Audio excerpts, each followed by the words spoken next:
क्याम्पसको पढाइ र लोकसेवा आयोगको तयारीलाई कसरी सँगसँगै अगाडि बढाउने त? के लोकसेवा आयोगको तयारी र क्याम्पसको पढाइ सँगसँगै अगाडि लैजान सम्भव छ? मलाई धेरै साथीहरूले यो प्रश्न सोधिरहनु भएको हुन्छ। कतै दुईवटा डुङ्गामा खुट्टा राखेर अगाडि बढ्दा जिन्दगी डुब्ने त होइन, धेरैलाई आशंका पनि हुन्छ। तर सही रणनीति अवलम्बन गर्न सकियो भने क्याम्पसको पढाइ र लोकसेवा आयोगको तयारीलाई सँगसँगै अगाडि बढाउन सकिन्छ। आज म लोकसेवा आयोगको तयारी र क्याम्पसको पढाइलाई कसरी सँगसँगै अगाडि बढाउने भन्ने विषयमा चर्चा गर्नका लागि यहाँ उपस्थित भएको छु।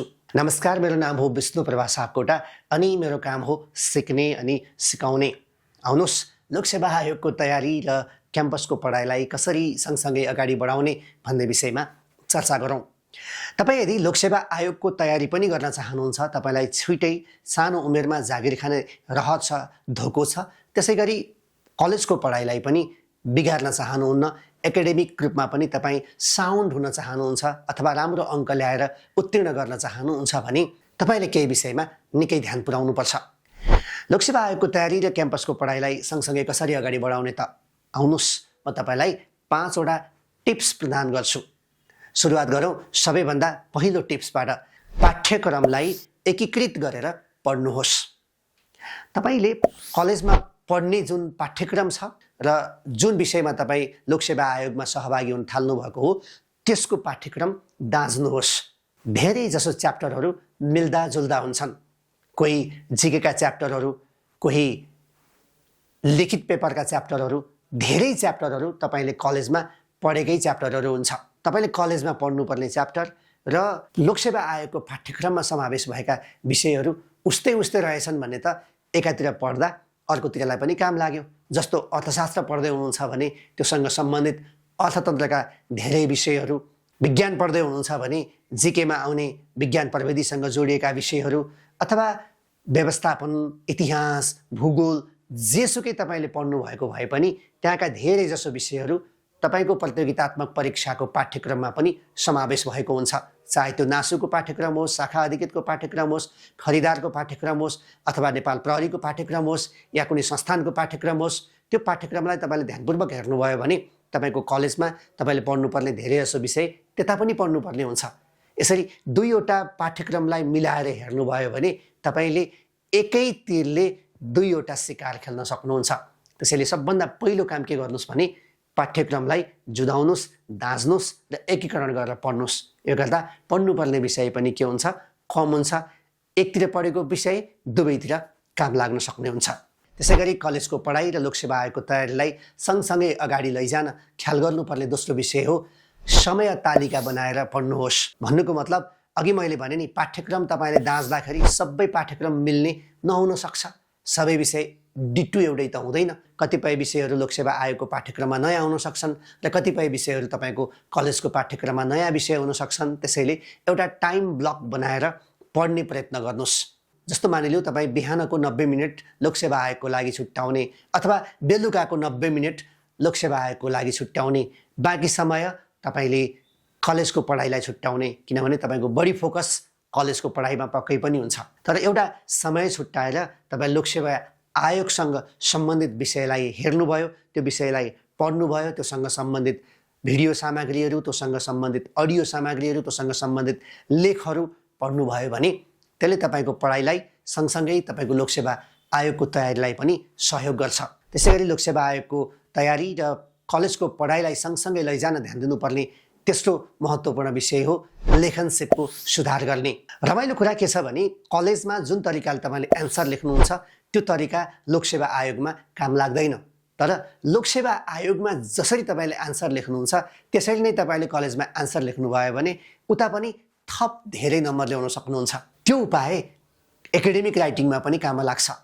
त्यसैले एन्सर लेख्ने तरिका एउटै बनाउनुहोस्, एन्सर लेख्ने अभ्यास गर्नुहोस् ताकि एउटै तरिकाले एन्सर लेख्दा लोकसेवा आयोगमा पनि तपाईँले एन्सर लेख्ने र कलेजमा एन्सर लेख्ने तरिका एउटै होस्। सही तरिकाले समयको व्यवस्थापन गर्न सिक्नुभयो, लेख्ने अभ्यास गर्नुभयो, बुझेर पढ्ने अभ्यास गर्नुभयो, लेख्ने बानीको विकास गर्दै जानुभयो र कलेजको परीक्षामा एन्सर लेख्ने तरिकालाई लोकसेवा आयोगको ढाँचासँग मिलाउनु भयो भने धेरै कुराको अभ्यास तपाईँले कलेजको पढाइ गर्दा गर्दै गर्न सक्नुहुन्छ। नेपाल जस्तो देशमा के समस्या छ भने कलेजमा जसरी एन्सर लेखिन्छ त्यो तरिकाले लोकसेवा आयोगमा लेखेर पास हुन सकिन्न। लोकसेवा आयोगमा सोध्ने प्रश्नको ढाँचा र उत्तर लेख्ने तरिका फरक छ। तर मलाई के लाग्छ भने जुन तरिकाले तपाईँले लोकसेवा आयोगमा प्रश्नहरूको उत्तर दिनुहुन्छ त्यो तरिका कलेजमा एप्लाई गर्नुभयो भने एकदमै राम्रो हुन्छ, फ्यान्टास्टिक हुन्छ। त्यसैले लोकसेवा आयोगमा कसरी लेखिँदो रहेछ उत्तर भन्ने कुरा सिक्नुहोस् र एकाडेमिक रूपमा त्यसलाई अभ्यास गर्नुभयो भने त्यसले दुवैतर्फ तपाईँलाई सफलता दिलाउन सहयोग गर्छ। त्यसैगरी लोकसेवा आयोगको तयारी र कलेजको पढाइलाई सँगसँगै अगाडि बढाउन ध्यान दिनुपर्ने अर्को विषय हो सङ्गत र समूह निर्माणमा ध्यान दिनुहोस्। के भनिन्छ भने मेरो वरिपरि भएका 4 जना मान्छे जस्तो छन् म त्यस्तै बन्छु। सङ्गतले मान्छेलाई धेरै कुरा परिवर्तन गर्छ। तपाईँ लोकसेवा आयोग लड्न चाहनुहुन्छ, लोकसेवा आयोगमा नाम निकाल्न चाहनुहुन्छ भने तपाईँको वरिपरिका साथीहरू पनि लोकसेवा आयोगमा रुचि भएका साथीहरू हुनुपर्छ। त्यसले तपाईँलाई सपोर्ट गर्छ, त्यसले तपाईँलाई थप बल प्रदान गर्छ। मानिलिउँ तपाईँको सर्कलमा 5 जना साथीहरू हुनुहुन्छ, ती साथीहरूमध्ये तपाईँ मात्रै एउटा यस्तो साथी हुनुहुन्छ जो चाहिँ नेपालमै बसेर सरकारी सेवामा प्रवेश गर्ने सोच राख्नु भएको छ। बाँकी 4 जना साथीहरू विदेश कसरी जाने भन्ने विषयमा छलफल गर्दैछन्, उनीहरूको ध्यान त्यता छ। तपाईँ ती 5 जना साथीहरूको ग्रुपमा बस्नुभयो भने 4 जनाको कुरा एकातिर हुन्छ, तपाईँको कुरा अर्कोतर्फ हुन्छ। कहिलेकाहीँ उनीहरूको कुरा सुन्दा सुन्दै तपाईँलाई होइन लोकसेवा पढौँ कि विदेश जाउँ भनेर तपाईँ आफै दोधारमा पर्न सक्नुहुन्छ। तिनीहरूले तपाईँलाई लोकसेवा आयोगमा कुनै पनि तरिकाले सपोर्ट गर्दैनन्। मैले साथी नै छोड्नुपर्छ, साथी नै परिवर्तन गर्नुपर्छ भनेको होइन। तपाईँले कलेजमा पढ्दा धेरै साथीहरू हुन्छन्, तीमध्ये लाइक माइन्डेड भन्छौँ नि हामीले, लोकसेवा पढ्न रुचि राख्ने, लोकसेवामा इच्छा राख्ने साथीहरू को छन् तिनीहरूलाई तपाईँले नयाँ साथी बनाउन सक्नुहुन्छ, तिनीहरूको सर्कल बनाउन सक्नुहुन्छ। अनि यसो क्यान्टिनमा चिया खाँदा, बाटोमा हिँड्दा यही विषयमा गफ गर्न सक्ने, यही विषयमा छलफल गर्न सक्ने साथीहरूको टिम बनाउनु भयो भने तपाईँको पढाइलाई थप बल पुग्छ। यसले समूहमा केही कुरा साथीबाट तपाईँले सिक्नुहुन्छ, केही कुरा साथीहरूलाई सिकाउनुहुन्छ। तपाईँको सोचाइ, तपाईँको बोलाइ, तपाईँको लेखाइ, तपाईँको गफ गराइ सबै केमा हुन्छ त लोकसेवा आयोगतर्फ केन्द्रित हुन्छ, पढाइतर्फ केन्द्रित हुन्छ। त्यसैले लोकसेवा आयोगको तयारी र क्याम्पसको पढाइलाई सँगसँगै अगाडि बढाउने साथीहरूलाई म एकदमै हम्बल रिक्वेस्ट गर्छु, सबैभन्दा पहिला आफ्नो रुचि अनुसार सङ्गत र समूहलाई परिवर्तन गर्नुहोस् अथवा निर्धारण गर्नुहोस् या खोज्नुहोस्। यसले लोकसेवा आयोगको तयारी र कलेजको पढाइलाई सँगसँगै अगाडि बढाउन निकै सहयोग गर्छ। त्यसैगरी लोकसेवा आयोगको तयारी र कलेजको पढाइलाई सँगसँगै अगाडि बढाउन ध्यान दिनुपर्ने अर्को महत्त्वपूर्ण कुरा हो छलफल गरेर पढ्नुहोस्। साथीहरूबीच छलफल गरेर पढ्ने यस्तो विषय लोकसेवा आयोगमा कसरी सोध्छ, कलेजमा कसरी सोध्छ, लोकसेवा आयोगमा कसरी सोध्छ, दुवै एङ्गलबाट हेर्ने, दुवै एङ्गलबाट छलफल गर्ने गर्नुभयो भने दुवैतिर फाइदा हुन्छ। उदाहरणको लागि तपाईँको किताबमा भएका तथ्याङ्कहरू राम्रो तरिकाले जान्नुभयो भने यता जिकेको क्वेसन जानिन्छ, उता कलेजको एन्सरमा तथ्याङ्क लेख्दाखेरि तपाईँको एन्सर थप बलियो हुन्छ। त्यसैले यो लोकसेवा आयोग सम्बन्धी साथीहरूसँग बस्ने, छलफल गर्ने र पढेको कुरा दुवै एङ्गलबाट हेर्ने, यही च्याप्टर लोकसेवा आयोगमा सोध्यो भने कसरी सोध्छ अथवा मैले पढेको कुरा उता कसरी प्रश्न सोध्न सक्छ र यता कलेजको पढाइमा कसरी सोध्न सक्छ भन्ने कुराको विचार गर्ने।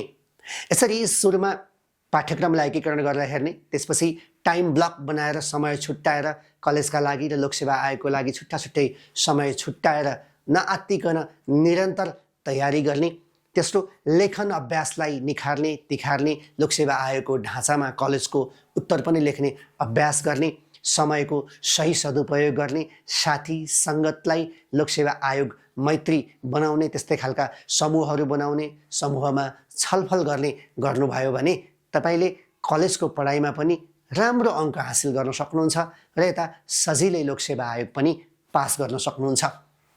एउटै तीरले दुईवटा शिकार हुन्छ त। आजका लागि यति नै। आजको भिडियो तपाईँलाई कस्तो लाग्यो? यदि राम्रो लाग्यो भने कृपया लाइक, सेयर, कमेन्ट गर्न नबिर्सिनुहोला। अर्को दिन अर्को भिडियोमा तपाईँ र मेरो भेट अवश्य हुनेछ। त्यति बेलासम्मको लागि विष्णुप्रभा सापकोटा तपाईँबाट छुट्टी माग्छु। सफलताका रङहरूले यहाँहरूको जीवनमा सधैँ खुसीको इन्द्रणी पोती रहोस्। फेरि भेटौँला। नमस्कार।